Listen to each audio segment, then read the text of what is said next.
Dioses en el exilio. Comienzas preguntando: ¿quién te preparó el camino? Nadie me preparó el camino, ni tampoco yo le estoy preparando el camino a nadie. Esto tiene que ser entendido. Hay 4 posibilidades. Una, la más vieja y la más usada, es la que se dio en el caso de Jesús. Juan el Bautista preparó el camino. El discípulo precedió al maestro. Esto tiene ventajas, pero también tiene limitaciones y defectos. Eso es necesariamente así. Cuando el discípulo precede al maestro, creará limitaciones que le son propias y el maestro tendrá que funcionar dentro de esas limitaciones. Tiene sus ventajas, pues cuando llega el maestro, no tendrá que preocuparse de preparar el terreno ya estará dispuesto, puede comenzar de inmediato a sembrar las semillas, pero el terreno estará dispuesto a la manera del discípulo. No puede estarlo al estilo del maestro. Por lo tanto, este tendrá que funcionar dentro de ciertas limitaciones. Eso es lo que produjo todo el problema en la historia de Jesús. Juan el Bautista es un tipo de hombre diferente de Jesús, un hombre muy fiero, casi en llamas y siempre enardecido. Usa un lenguaje que le es apropiado, pero que nunca podrá ser apropiado para Jesús. Jesús es muy silencioso, muy apacible. Juan el Bautista no es ese tipo de hombre. Es un profeta y Jesús es un Mesías. Y la diferencia entre un profeta y un Mesías es grande. Un profeta es un hombre religioso, profundamente religioso, pero funciona como un político. Utiliza el lenguaje de la revolución, utiliza un lenguaje muy violento excitando los corazones y el ser de los hombres, agitándolos. Un profeta es como un terremoto. Un Mesías es muy tranquilizante, silencioso como un valle del Himalaya perezoso, adormecido. Puedes descansar con un Mesías. Con un profeta, siempre estarás en movimiento. Debido a esto, Juan el Bautista usó la terminología de la política. La revolución, el reino de Dios. E incluso ese reino de Dios debe ser tomado por la fuerza. Tiene que ser, de hecho, atacado. Él no fue comprendido, pues siempre serás mal interpretado si utilizas el lenguaje del mundo exterior para referirte al mundo interior. Los políticos tuvieron miedo. ¿De qué reino está hablando este hombre? ¿De qué revolución? ¿A qué se refiere cuando dice que el reino debe ser tomado por la fuerza? Juan el Bautista es muy impaciente. Desea cambio inmediato. No puede esperar. Él creó la atmósfera en que Jesús tuvo que funcionar. Juan el Bautista murió en prisión, fue decapitado por los gobernantes, fue absolutamente mal interpretado, pero nadie tuvo la culpa. Él mismo la tuvo. Pero debido a él, y Jesús le iba a seguir, Jesús fue discípulo de su propio discípulo. Fue iniciado por Juan el Bautista, porque éste le precedió. Se creó un vínculo. Fue así como tuvo que utilizar la misma terminología. Era casi seguro que no le comprenderían. Juan el Bautista murió en prisión, decapitado. Jesús murió en la cruz asesinado. Juan el Bautista también estaba hablando del reino de Dios. Naturalmente, él no era agresivo, pero la terminología en sí parecía política. Él era un hombre muy inocente, no tenía nada que ver con política. Pero Juan el Bautista ayudó, en cierto. Jesús pudo trabajar porque todos los discípulos de Juan el Bautista estaban listos para recibirle, él no era un extraño. Juan el Bautista había producido una pequeña abertura, había creado una pequeña claridad en la oscuridad de la humanidad. Cuando llegó fue recibido. Había una casa lista para él, unas pocas personas receptivas a él. Eso no hubiera sido posible si hubiese venido solo, sin un predecesor. Pero la casa fue construida por Juan el Bautista, y los discípulos que éste atrajo fueron atraídos por él. Eso produjo el conflicto. Este es el formato más antiguo. El maestro es precedido por un discípulo que cumple el rol de predecesor y prepara el terreno. Debido a sus defectos y limitaciones, ha habido otra forma, la opuesta. Ramakrishna es sucedido por Vivekananda. No es precedido por nadie. El maestro viene primero, y entonces le sigue el discípulo. Esto tiene sus ventajas, porque el maestro crea toda la atmósfera, el maestro es quien crea la situación completa en que va a producirse el crecimiento. ¿Cómo van a desenvolverse las cosas? Él da el lenguaje, el patrón, la dirección, la dimensión. Pero esto tiene defectos, porque el maestro es infinito. Y cuando llega el discípulo, este resulta ser muy finito. Y entonces el discípulo tiene que elegir, porque no puede moverse en todas direcciones. El maestro puede estar mostrando todas las direcciones, te puede estar guiando hacia el infinito. Pero cuando el discípulo llega, debe elegir, debe seleccionar, y entonces fuerza su propio patrón en ello. Ramakrishna fue sucedido por Vivekananda. Ramakrishna es uno de los florecimientos más grandiosos que hayan ocurrido nunca. Vivekananda es el profeta. Ramakrishna es el Mesías, pero Vivekananda determinó todo el rumbo. Las inclinaciones de Vivekananda eran de tipo extrovertido, no de tipo introvertido. Sus propias inclinaciones apuntaban más hacia la reforma social, hacia el cambio político. Estaba más interesado en traer riquezas a la gente, en destruir la pobreza y el hambre. Cambió enteramente el rumbo. La misión Ramakrishna no es fiel a Ramakrishna. La misión Ramakrishna es fiel a Vivekananda. La misión Ramakrishna funciona ahora como un servicio social.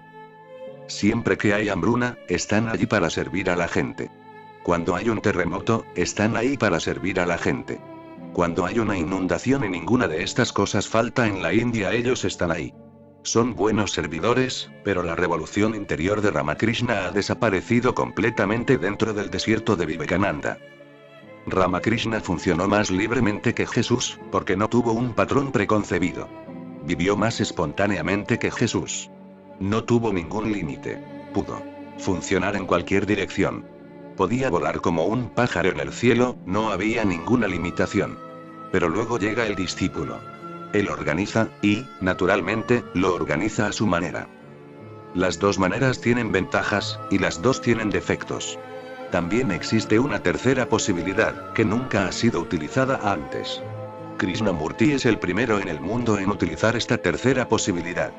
La tercera posibilidad consiste en negar a ambos. Predecesores y sucesores, a ambos. Es negativa. El método de Krishnamurti es vía negativa. Así entonces, primero negó a aquellos que le prepararon el terreno.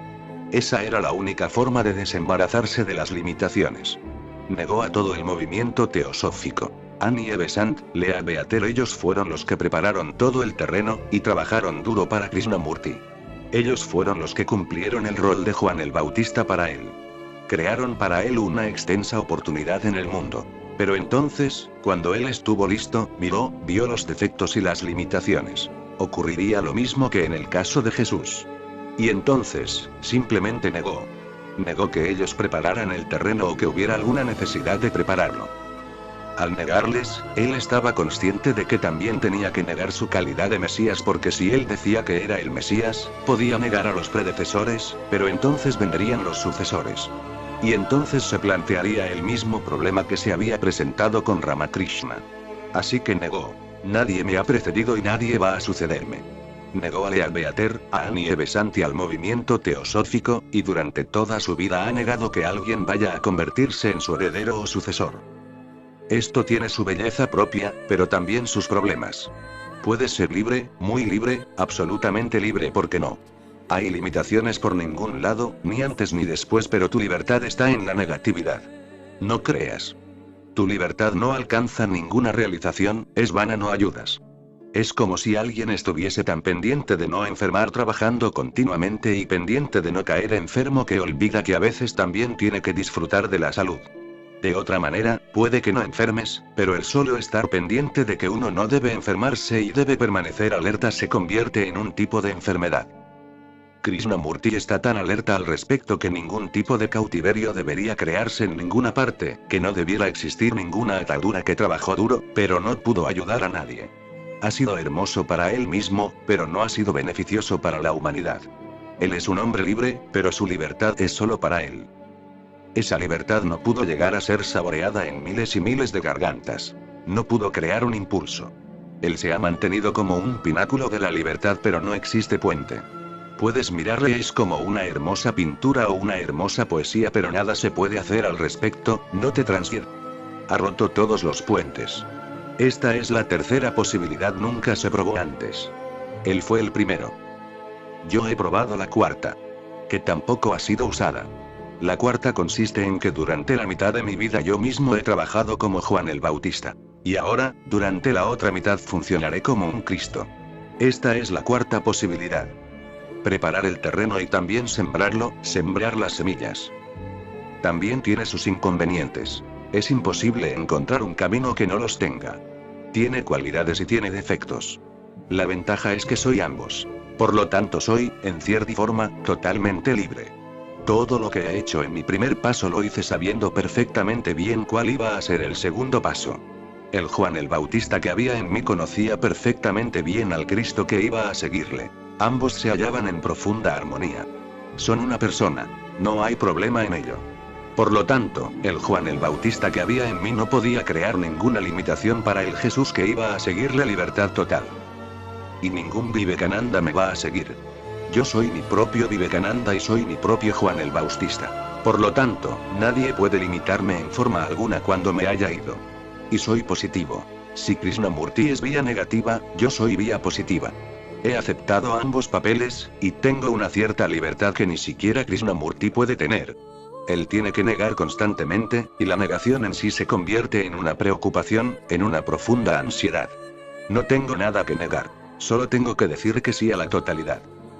Pero existen problemas, y el problema más grande es que siempre seré contradictorio. Todo lo que ha dicho Juan el Bautista, tendrá que contradecirlo el Cristo que hay en mí. Siempre seré contradictorio. Durante muchos años me estuve moviendo, llegando a cada persona, a cualquiera que tuviera alguna capacidad de crecimiento.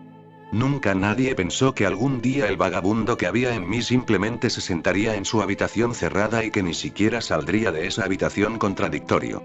Durante años hablé en términos de revolución. Naturalmente Juan el Bautista tiene que hablar de esa manera. Entonces, de repente, dejé de hablar de la revolución, de la sociedad, del bienestar de la humanidad. Olvidé todo al respecto. Ahora solo existe el individuo. Contradictorio. Si observas, puedes encontrar dos corrientes paralelas, y la primera corriente ha estado en constante contradicción con la otra corriente. Durante esos muchos años, el Acharya, el Juan el Bautista, estaba haciendo una cosa. Ahora el Bhagwan, algo completamente diferente, está haciendo algo totalmente contradictorio. Más tarde, será imposible decidir si este hombre era uno solo o dos. Y me figuro que algún día alguien sospechará que este hombre eran dos, porque las contradicciones son obvias, y no hay manera de resolverlas. Este es el problema conmigo, pero alguien tenía que probar la cuarta posibilidad, y estoy feliz de haberla probado yo. Cada cosa en esta tierra tiene sus inconvenientes, así que no puedes escapar de los inconvenientes. Por una u otra parte aparecerá el problema. Por lo tanto, es solamente cuestión de elección lo que a ti te acomode. Esto me acomoda perfectamente. Ser libre para contradecirse es un gran prodigio, porque así no me preocupo en absoluto de lo que digo. No guardo cuentas, no necesito preocuparme acerca de lo que dije ayer. Puedo contradecirme. Esta es una gran libertad.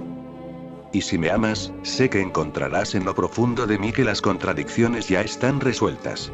Pero eso le ocurrirá solo a aquellos que confían, eso solo le sucederá a aquellos que se acerquen más y más a mí.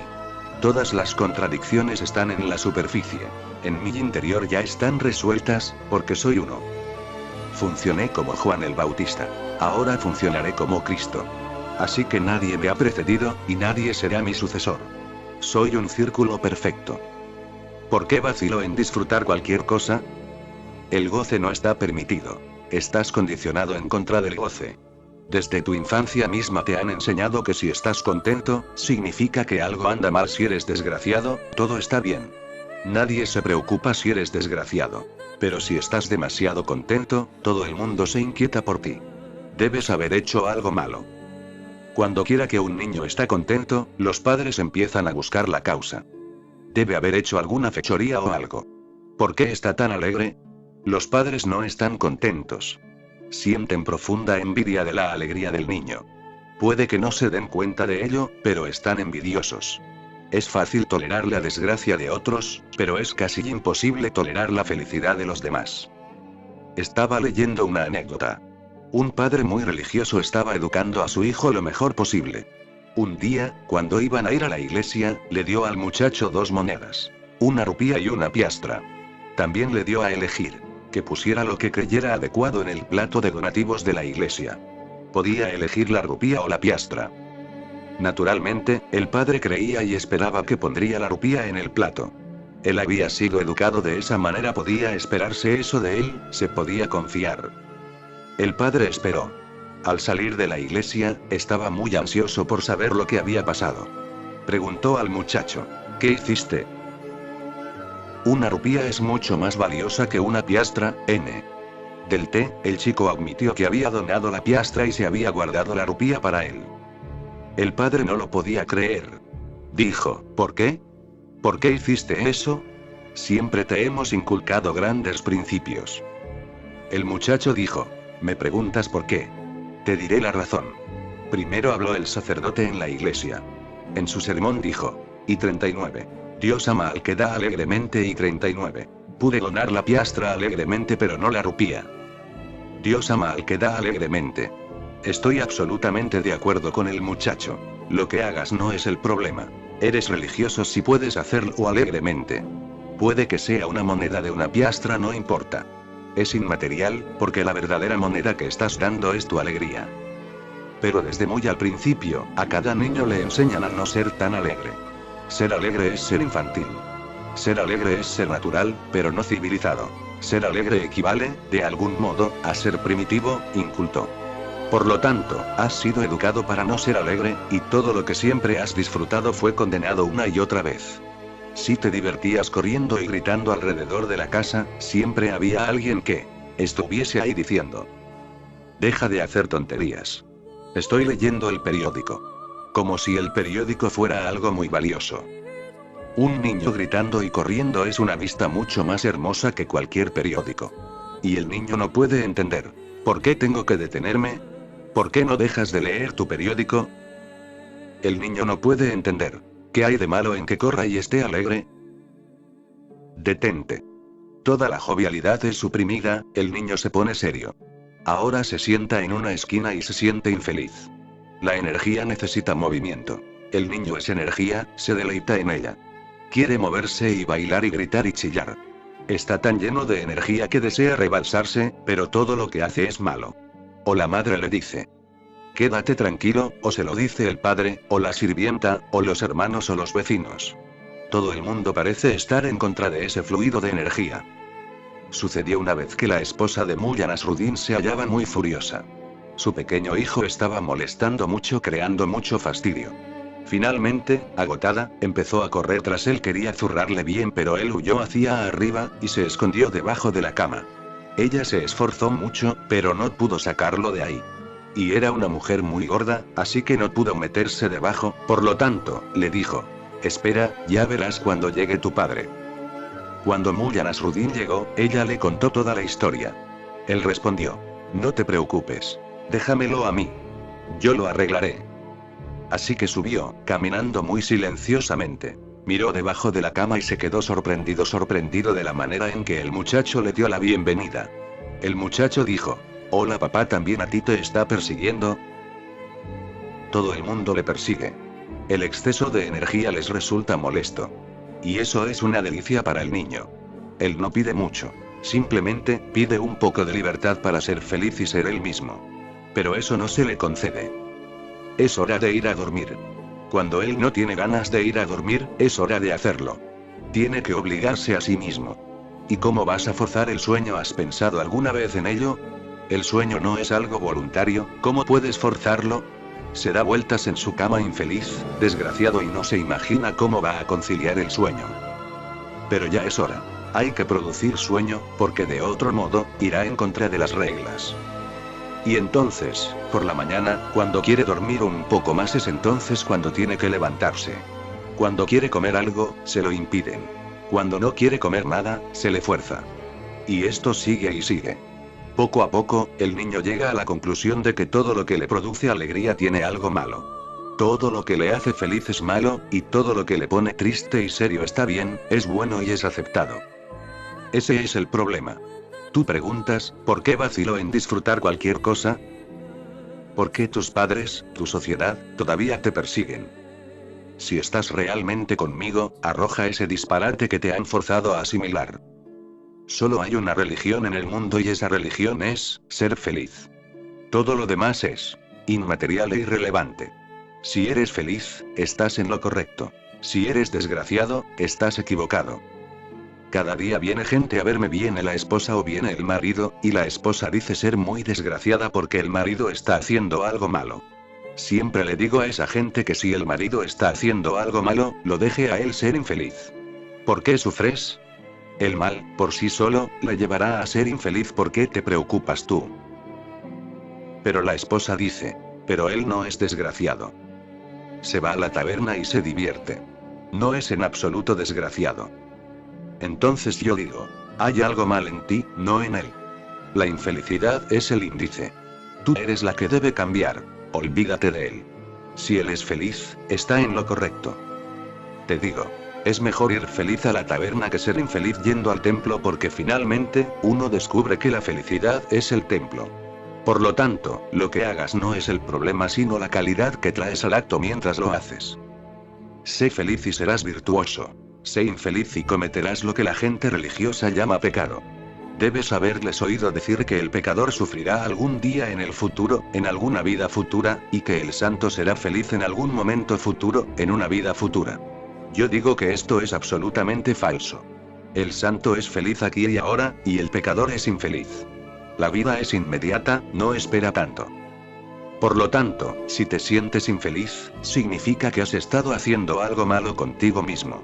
Si no puedes disfrutar, si aparece algún tipo de vacilación, si sientes temor, culpa, quiere decir que la sombra de tus padres aún acecha desde algún rincón.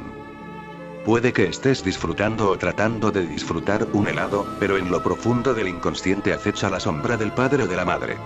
Esto es malo. No comas demasiado, va a hacerte daño. Estás comiendo, pero la vacilación está allí. La vacilación demuestra que existe contradicción. Trata de entender tu vacilación y tírala a un lado. Y este es uno de los fenómenos más increíbles. Si arrojas la vacilación, puede ocurrir que dejes automáticamente de comer demasiado helado, porque comer demasiado puede ser parte de ello. Cuando ellos lo prohibieron, crearon simultáneamente cierta atracción. Cada prohibición produce atracción. Ellos dijeron, no lo comas, y eso ha producido una atracción hipnótica, magnética, hacia el helado. Si dejas de estar indeciso, dejas a un lado todas las voces paternales, toda la educación a que te obligaron a someterte. Puede que repentinamente comiences a ver el helado como una cosa corriente. A veces uno puede disfrutarlo, pero no es un alimento.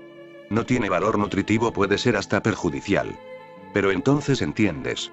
Si es perjudicial, comprendes y no lo comes. Y siempre puedes comerlo de vez en cuando, a veces, hasta las cosas perjudiciales no lo son tanto. De vez en cuando puedes disfrutarlo, pero no existe la obsesión de comer grandes cantidades, esa obsesión forma parte de la represión. Arroja las vacilaciones. La gente viene a mí y me asegura que quieren amar, pero dudan. Quieren meditar, pero dudan. Les gustaría bailar, pero dudan. Si esta indecisión está ahí y sigues alimentándola, toda tu vida será un desperdicio. Ya es hora. Arrójala. Y no es necesario hacer nada más. Solo toma conciencia de que esta es solamente la forma en que te criaron, nada más. Con conciencia, puedes deshacerte de ella. No forma parte de tu ser. Está solamente en tu mente, es solo una idea que ha sido forzada sobre ti. Se ha convertido en un viejo hábito y un hábito muy peligroso, porque si no puedes disfrutar, ¿para qué está la vida? Y esta gente que no puede disfrutar nada. Amor, vida, comida, una bella escena, un crepúsculo, una mañana, hermosa ropa, un buen baño, pequeñas cosas, cosas corrientes. Si no puedes disfrutar estas cosas, y hay gente que no puede disfrutar nada, comienzan a interesarse en Dios.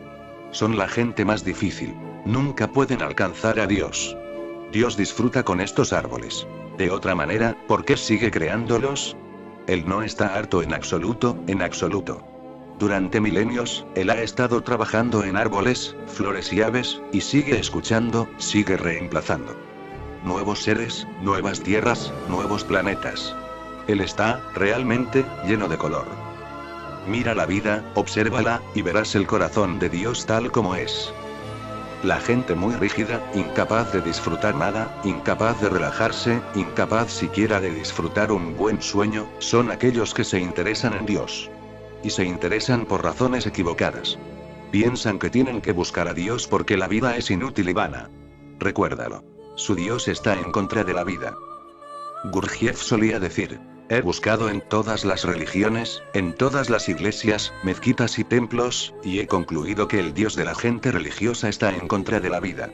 ¿Y cómo va a estar Dios en contra de la vida? Si Él está en su contra, no hay motivo por el cual la vida deba existir, o por el cual se permita que ésta exista. Por lo tanto, si tu Dios está en contra de la vida, significa que tú, para tus adentros, estás en contra del Dios verdadero. Estás siguiendo a un Godot, no a Dios. Y 39. Dios es la plenitud misma, Dios es la fragancia misma de la vida, Dios es la unidad orgánica total de la vida. Dios no es algo que exista como una roca muerta, Dios no es estático. Dios es un fenómeno dinámico.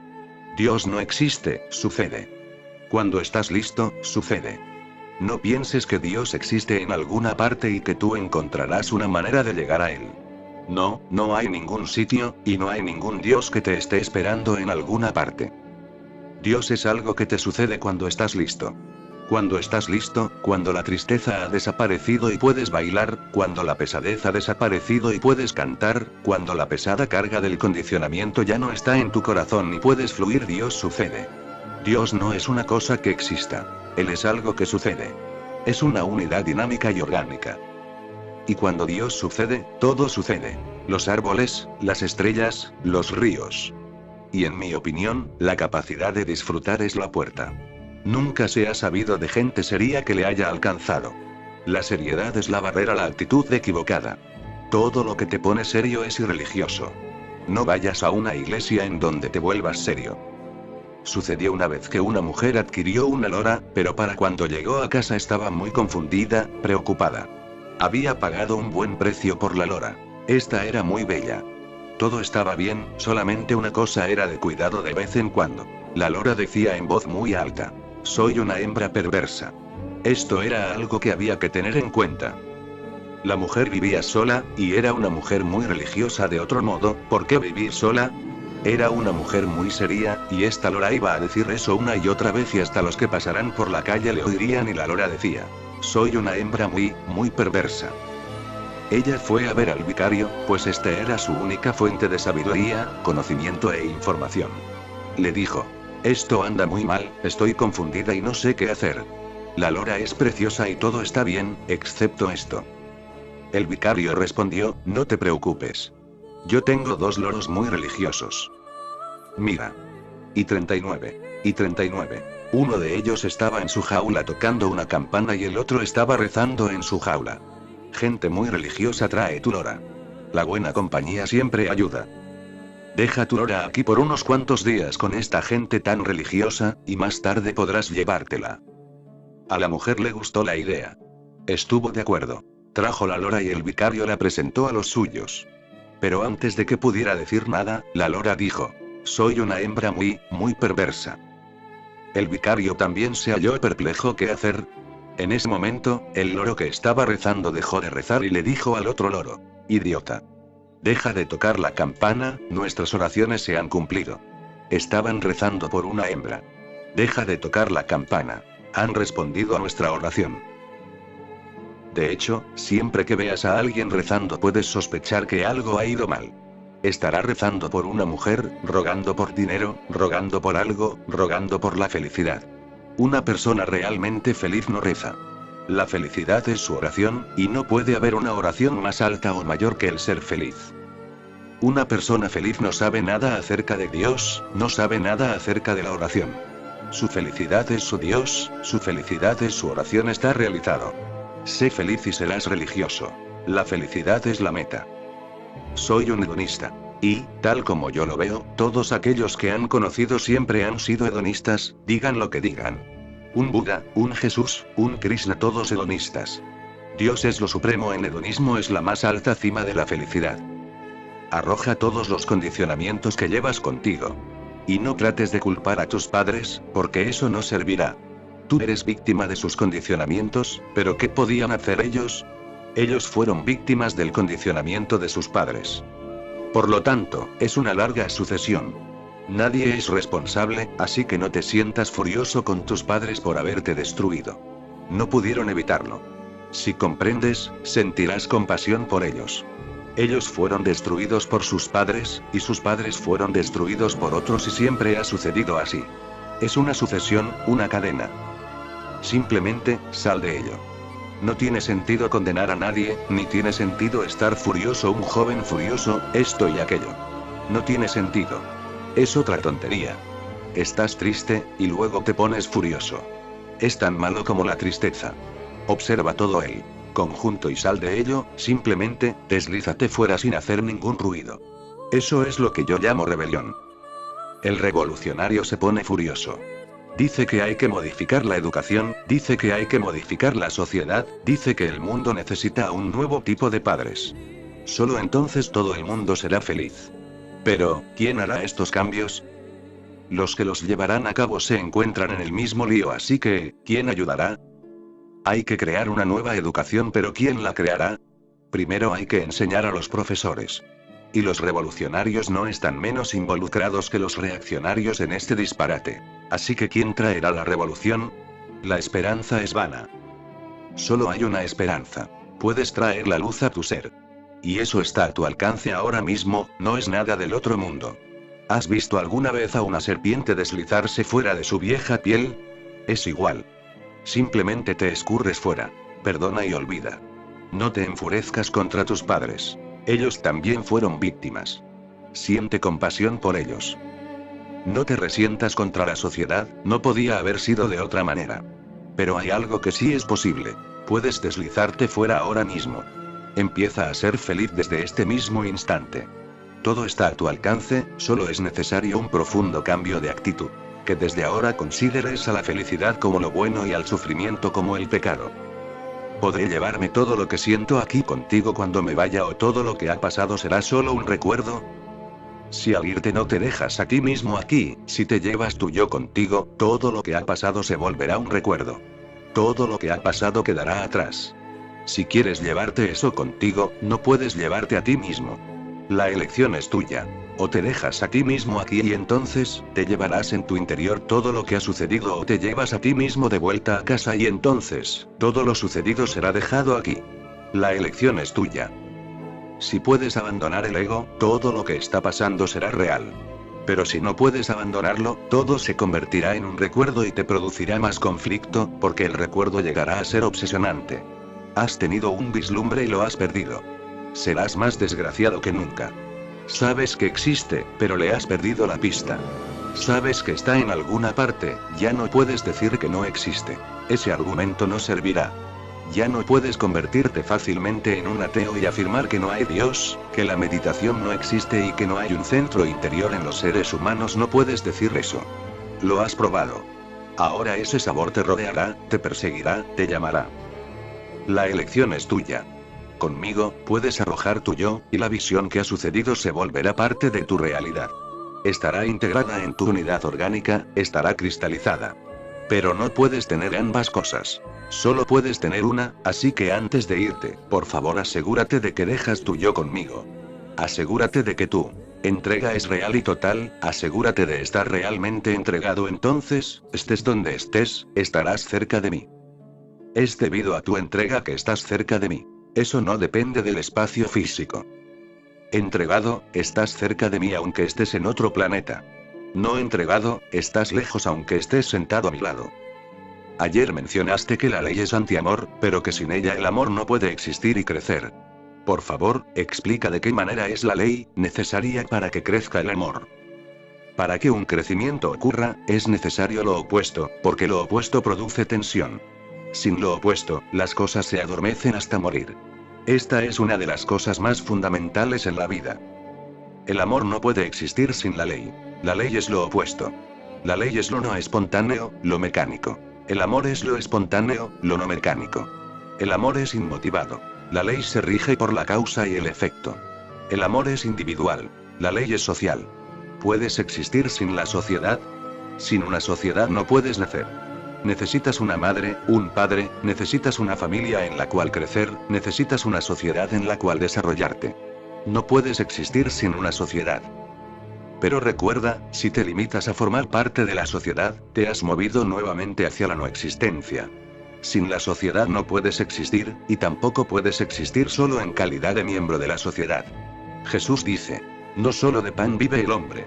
¿Piensas acaso que quiere decir que puedes vivir sin pan?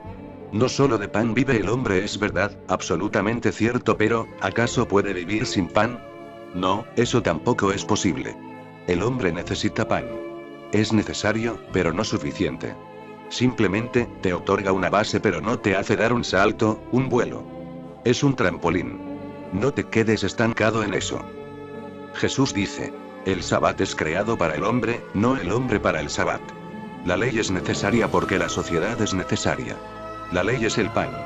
Pero si solo hay ley si existes como un miembro de la sociedad respetuoso de la ley, y no existe nada en ti que se halle más allá de la ley, entonces existes en vano. Entonces existes solo para el pan. Entonces, comes bien, duermes bien, y no pasa nada más. Está bien comer bien, pero no es suficiente, es necesario algo de lo desconocido. Es necesario que algo de lo invisible entre en ti. Es necesario el encanto de lo desconocido. Sin ello, serás un silogismo de lógica, pero no serás una poesía. Sin esto, puede que estés totalmente en lo correcto, pero solo totalmente en lo correcto, sin romance, sin poesía, sin danza. El amor es lo misterioso, la ley es lo no misterioso. La ley te ayuda a estar en el mundo. El amor te da el motivo para estar. La ley te da la forma de estar, y el amor te da el motivo para estar. La ley te da el cimiento. El amor se convierte en el hogar, la casa. Y recuerda una cosa, que el cimiento puede existir sin la casa, pero la casa no puede existir sin una base. Lo más bajo puede existir sin lo más alto, pero lo más alto no puede existir sin lo más bajo. Un hombre puede existir solo con el pan, no tendrá nada que valga la pena, no tendrá ninguna razón de existir, pero puede existir, puede limitarse a vegetar. Pero ni siquiera un gran amante puede vivir sin pan. Ni siquiera Jesús o Buda pueden vivir sin el pan. Ellos han encontrado la casa celestial del amor, pero no pueden existir sin el pan. Lo más bajo es, de alguna manera, independiente de lo más alto. Lo más alto es, de algún modo, dependiente y de lo más bajo. Pero, es así. Y parece simple, es fácil. Construyes un templo, lo que en la India llamamos el Kalash, el casquete dorado del templo, no puede existir sin la totalidad del templo. Si quitas el templo, el Kalash, el casquete dorado, caerá al suelo. No puede existir sin el templo. Naturalmente, el templo puede existir sin el casquete. No hay problema en ello. Tan solo piénsalo. Un hombre tiene hambre, puede bailar. La danza es imposible. El hombre está hambriento, ni siquiera puede pensar. No puede imaginarse siquiera lo que significa la danza. Puede que lo haya sabido en el pasado, pero ni siquiera le será posible creer que lo ha sabido. Parece imposible, parece casi inexistencial. La danza no puede surgir en un cuerpo hambriento. ¿Cómo puede ser posible que una danza descienda? Pero piensa en otro hombre, bien alimentado y sin danza alguna en él. Puedes imaginártelo, no hay problema, él puede vegetar. Lo más alto no es una necesidad, es una libertad. Si lo deseas, creces en ello. Si no lo deseas, no hay nadie que te fuerce a crecer en ello. Lo más bajo es una necesidad, no es tu elección. Debes ser satisfecho. La ley es antiamor. Si te riges demasiado por la ley, no te será posible amar a nadie porque la cualidad misma del amor es la espontaneidad. Aparece de la nada, puede desaparecer en la nada. No tiene razón ni causa aquí. Ocurre como un milagro, es mágico.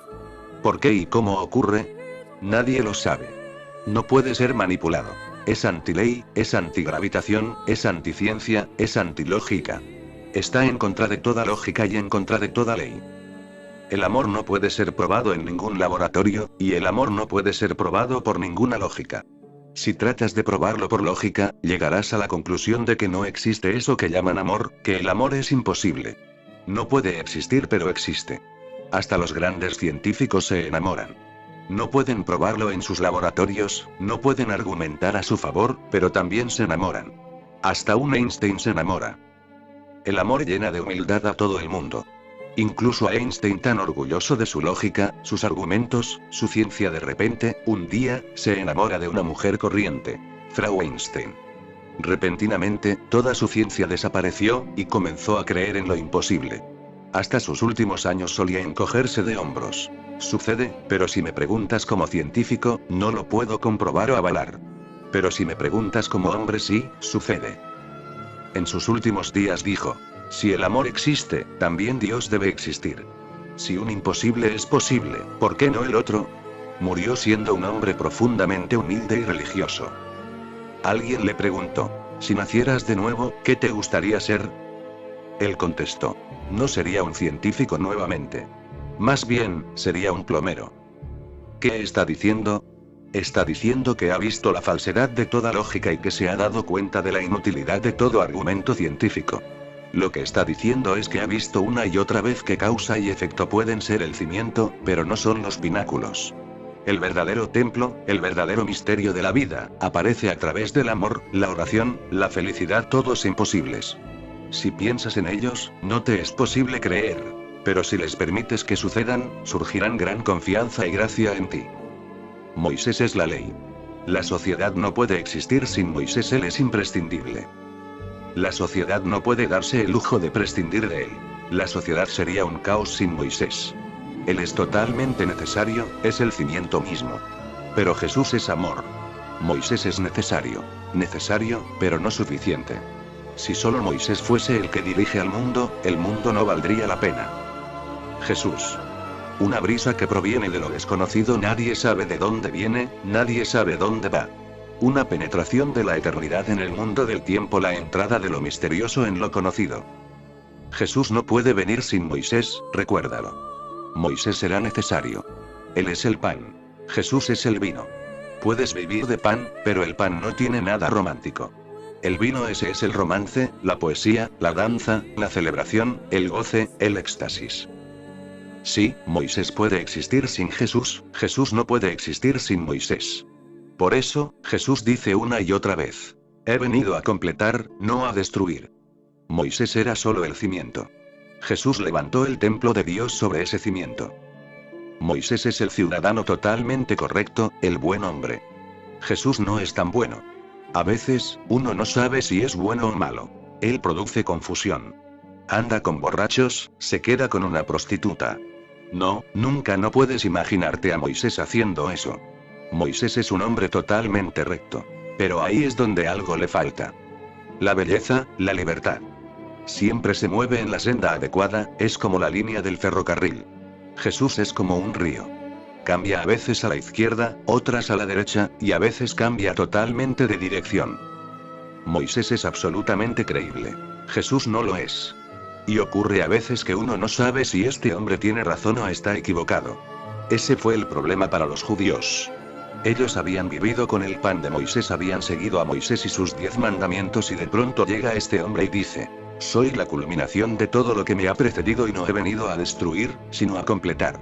Pero, ¿qué tipo de culminación es esta? Él no se parece a Moisés en absoluto. No condena el mal. Dice: no juzguéis. Moisés es un gran juez, y Jesús dice: no juzguéis, de modo de no poder ser juzgados. Moisés dice: no hagáis el mal, y Jesús dice: no resistáis al mal. Produce mucha confusión. Debe haber creado un gran caos. Donde quiera que fue, debe de haber traído confusión y conflicto a las mentes de la gente, debe haber creado ansiedad. Por eso es por lo que tomaron venganza y le mataron. Es absolutamente lógico. Buda no fue asesinado en la India, Mahavir tampoco lo fue. Algunas veces les arrojaron piedras o cosas así, pero no fueron asesinados, crucificados. Nunca produjeron tanta confusión en la mente como Jesús. Había en ellos algo de Moisés, y Jesús no tiene nada de Moisés. Mahavir tiene mucho de Moisés. Tiene algo de la ley y algo del amor, ambas cosas. Jesús es puro amor. Por eso fue crucificado. Tenía que ser crucificado. Un amor tan puro no puede ser tolerado, una gracia tan pura es totalmente insoportable. Su sola presencia es intolerable, porque duele. La sola presencia de Jesús te sume en la confusión, y la única manera de protegerte y defenderte es matando a este hombre, destruyéndole. Al destruir a Jesús, la gente trató de vivir solo con Moisés y con la ley, y olvidarse del amor. El día que Jesús fue crucificado no fue otra cosa que una indicación de que a la mente corriente le gustaría vivir sin amor. El amor fue crucificado, no Jesús. Él es un mero símbolo. Existen muchas complicaciones. Los judíos nunca han logrado entender por qué este hombre, Jesús, influyó tanto al mundo entero y no logró influir en absoluto a los judíos. Los judíos son grandes eruditos, sus rabinos son grandes sabiondos. Han intentado probar que Jesús no dijo ni una sola palabra nueva, que todo lo que dijo está en las escrituras judías. De ser así, ¿por qué este hombre se ha convertido en el eje mismo de la humanidad? ¿Qué sucedió? Parece increíble. En parte tienen razón. Jesús no ha dicho una sola palabra que no pueda ser encontrada en los dichos de los viejos rabinos. No, no ha dicho ni una sola palabra nueva. Pero no es por eso que Él es único. Es único por la forma en que las ha dicho, no por las palabras, sino la forma en que las ha afirmado. En el Viejo Testamento, te cruzas una y otra vez con la expresión, el Señor ha dicho, pero eso no es característico de Jesús. Cuando Él dice esto, dice, yo os digo, no el Señor. Él es el Señor. El Viejo Testamento dice, el Señor dice esto. Jesús dice, yo os digo. Los viejos rabinos tartamudean, Jesús habla. La gloria de los viejos rabinos es prestada, la de Jesús es suya propia. Los viejos rabinos hablan desde la autoridad y Jesús con autoridad, y esa es una gran diferencia. Se cuenta que una vez los enemigos de Jesús enviaron a un hombre a prenderle y llevarle al templo. Él estaba enseñando cerca del templo, y una multitud se había reunido. El hombre fue a prenderle, a tomarle prisionero, pero había mucha gente y tuvo que abrirse paso en medio de la multitud para llegar hasta él. Llevó tiempo. Mientras se abría paso, tuvo que oír lo que este hombre estaba diciendo. De pronto se detuvo, y olvidó por qué había venido. Y entonces le resultó imposible apresar a este hombre. Regresó. Los enemigos preguntaron, ¿por qué has vuelto? ¿Por qué no le has apresado? Él contestó, iba a hacerlo, pero sus palabras se quedaron en mis oídos. Y les digo que nadie ha hablado nunca como lo hace este hombre. Me subyugaron la calidad, la autoridad, el poder con que habla. Estaba hipnotizado. Me resultó imposible apresarle. Jesús es amor. El amor tiene autoridad propia, no es algo prestado. Los viejos rabinos y la gente del Viejo Testamento son como la luna, la luz es prestada. Jesús es el sol. Él tiene su propia luz. El amor tiene su propia autoridad. La ley nunca tiene su propia autoridad. La autoridad es de Moisés, Manu, Marx. La autoridad es de las escrituras, la tradición, la convención. La autoridad siempre proviene de lo viejo, nunca es fresca y nueva. El amor es antiley. Pero si tienes amor, también puedes estar dentro de la ley. No hay problema en ello. Pero entonces eres más que la ley. Tienes algo amor dentro de ti. Vives en la sociedad, tienes que seguir ciertas reglas. Estas son solo mantenerse al lado izquierdo o mantenerse al lado derecho, nada de lo supremo en ellas, solo reglas para controlar el tráfico. De otra manera, será casi imposible moverse. Está bien en lo que a ese ámbito respecta, pero no pienses que obtienes algo si te mantienes siempre al lado izquierdo. Naturalmente que es bueno para el fin que tiene, pero no es gran cosa que has conseguido. El tráfico andará bien, eso es todo, pero, ¿qué has obtenido? Toda moralidad, toda ley, es buena para el fin para el cual está creada, pero no va lo bastante lejos. El amor es necesario. El amor es una forma de locura, lógico, irracional. Ser un testigo, consciencia, meditación, repentinamente parecen ideas adultas estériles y distantes, en comparación con el fluido salvaje e infantil de adoración que me llena mientras te escucho hablar de Jesús. Mi yo adulto dice: cuidado. No cedas a sentimentalismos adormecidos y empalagosos, esto es solo la mente, condicionamiento infantil cristiano, pero el impulsivo y ardiente niño de 7 años siente ganas de sacarle la lengua al severo buscador espiritual de 28. ¿Cuál es mi verdadero yo? Ninguno de los dos, sino el que observa a ambos, el que ha formulado la pregunta. No eres ni alguien que tiene 7 años ni alguien que tiene 70. La vejez te es ajena, la edad no te pertenece. Eres eterno, ni el niño, ni el joven, ni el viejo. Repliégate siempre hacia el testigo, entra más y más profundo en el testimonio. Nunca permitas que se establezca ninguna otra identificación. La del niño o la del adulto no. Todas las identificaciones son cautiverios. La libertad total no está en la identificación. La libertad total se halla en no identificarse con absolutamente nada. Algún día, cuando todas las identificaciones se rompan y caigan como se caen las ropas y te halles absolutamente desnudo en tu libertad, entonces sabrás quién eres. Ustedes son dioses en el exilio. Solamente siendo un testigo recordarás quién eres. Entonces, desaparece todo el sufrimiento, desaparece toda la pobreza. Tú eres el mismísimo reino de Dios. ¿Por qué das sanyas a tantos tipos estrafalarios? Esto es de Anand Bodhisattva. De otra manera, Bodhisattva, ¿cómo podrías tú ser un sannyasin? Me encantan los tipos estrafalarios. Son buena gente.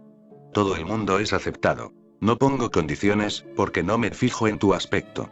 No me interesa tu apariencia. Los miro a ustedes, y ustedes son dioses en el exilio, quizás a veces con ropas sucias, otras veces con la cara sin lavar. Pero, aún así, un dios. A veces pareces un tipo estrafalario, pero no lo eres. Dado que puedo ver en la profundidad de tu realidad, te acepto totalmente. Cualquier cosa que pretendas ser, no me puedes engañar. Solo estás fingiendo. Puede que tú te engañes con tu propia simulación. Yo no me engaño. Miro en forma directa e inmediata. Miro dentro de ti. Y siempre encuentro lo fresco, lo eterno, lo bello. Verdad y gracia, divinidad. Son soberanos,